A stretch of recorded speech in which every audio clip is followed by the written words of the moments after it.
from Fred Phelps to the Kinsey Six. The best of the best from Central Kansas and beyond. We do it all. We are KJAG Radio and the Jiggy Jaguar Radio Show. Log on to JiggyJaguar.com and KJAGRadio.com for more. Daring it to shine. It's October again.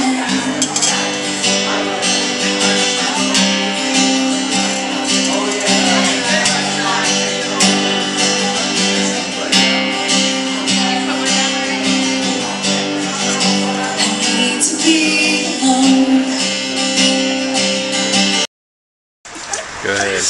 Back here on KJAGRadio.com, I'm Jiggy Jag, Jigman Freud, out here at the Metro in the great salt city of Hutchinson, Kansas. And I've got a very talented artist with me. I'm going to get the heck out of the way and let the people with talent talk. Hi! So jump in there and introduce yourself. My name is Christiana Trenum, and I am from Warrenton, Virginia, but the cool people say we're just from D.C., so we're near the Washington, D.C. area. We're not that cool, but if you enjoy traffic and political figures, you would love our area.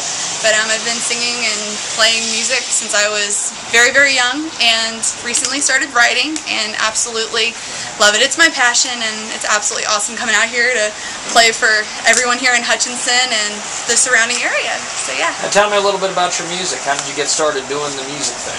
Well, I like most people in my sort of music, I started singing in church when I was very young, and kind of took it from there.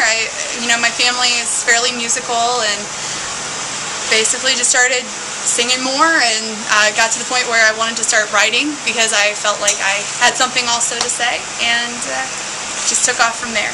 That's cool. Now you say you're very talkative. I didn't hardly hear you say anything.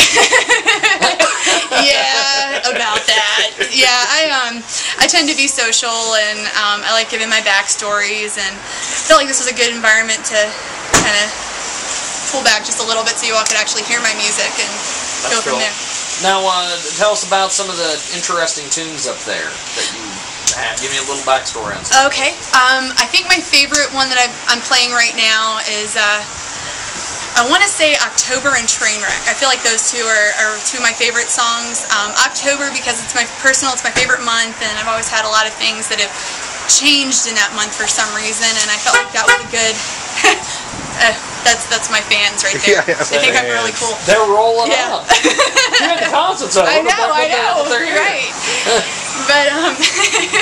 But my from there, I love singing about seasons and writing about different things changing in your life, and I felt like October was a good title for that song, and a really good message for people that are going through things to just say, hey, it's part of life. Just keep on trucking.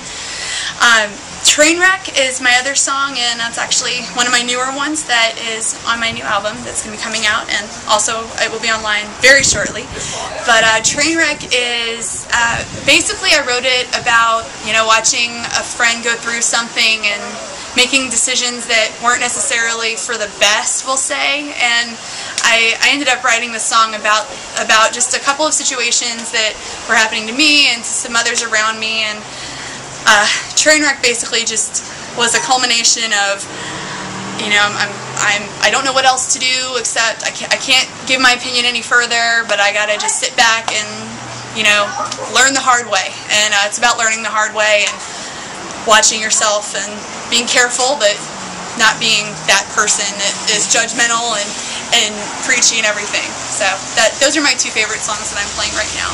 Now, tell me about social media. How have you embraced that with Facebook and Twitter and all these things? I'm on Twitter, and I have that integrated with everything else. But I'm using a lot of Facebook here lately, and it's my main medium for getting the word out about my gigs. So it's been really good. It's been a learning experience, especially with Facebook changing seemingly every 3 months or so. Yes. It's been kind of a struggle to keep up with it, but at the same time, it pays to keep up with it. So I've been using it as much as possible. I have some of my tracks on Facebook, and I've also been able to help some other artists out that are just now getting into it, with getting their footing in that area as well. That's cool. Now, take me through the songwriting process. What is that like? Well, like I said, like I said on stage tonight, one of my songs is House on a Hill. And House on a Hill was literally, this was the only time I've done this, but I actually got the song idea driving by this house that my parents had always wanted. And I had to pull over in front of the house and write the song. And that was one time that the entire song came to me. I had the melody, I had everything. But then I have other songs that, you know, have taken 5 years. I have some that, you know, still have more time to be, they still need more time and a little bit more work and fine-tuning. So it's been interesting to see how that whole thing's played out. But yeah, for the most part, the songwriting process for me is whatever hits me, where it hits me. Have a notebook handy. I'm a huge fan of Moleskins, and I like all my music to be coordinated. So I like to have similar notebooks, and I have journals and journals and journals, and some of those journals are from me as young when I was like, I guess like 10 years old. So I do have some lines in some of my brand new songs that are from those journals. So basically I just catalog my ideas and make the best of them. That's cool. Well, tell us about your local music scene. What is that like in Virginia? Well, my personal local music scene has changed a lot lately. Like I said, there aren't that many coffee houses and that sort of thing left in the Northern Virginia area. We have a few, and they do very well, but there's a lot of people over there. And you know, we're pretty much limited to working out of wineries now and performing at wineries. And so I've got a winery circuit that I play now. A winery circuit. A winery circuit. That's cool. A winery circuit. I absolutely love it. We have a lot of, especially in Virginia, we have a lot of wineries in Virginia. We've got great wines and excellent wines. Let me rephrase. We've got excellent wines in Virginia, and we have a lot of people that come from out of town, and that's been the biggest boost for me lately as far as acquiring fans and meeting new people, has been the winery circuit. And that's like the new coffee house for the folk singer-songwriters in my area. That's cool. Mm-hmm. Well, tell me about what you got planned for the next year coming up. Well, I'm going to be basically focusing on recording for the next 2 months, and just spending time with family at the holidays and recording and writing and releasing an album. I want to say probably towards the end of February.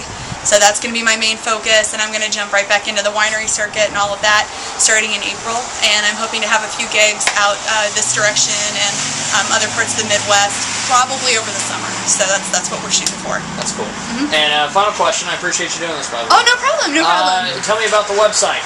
Tell me about your website and everything that we can experience over there. Okay, well, my website right now is currently under construction. I do have it linking to my Reverb Nation page, and that will give you samples of my music and some reviews of my music. And I am currently undergoing a kind of an overhaul of all my marketing programs and all of that. So I'm going to focus on basically, you know, working on the new website. The new website will probably be towards the end of December. That's cool. So it's going to be all integrated with the new CD and the business cards and all that stuff. It's going to be really cool, though. I'm very excited. Very excited. Well, I appreciate you doing this. Thank you. Thank you. And thanks to Christina, and thanks for watching KJAG. Trying hard to write, but forced just to read. Here asking questions, but the answers are no.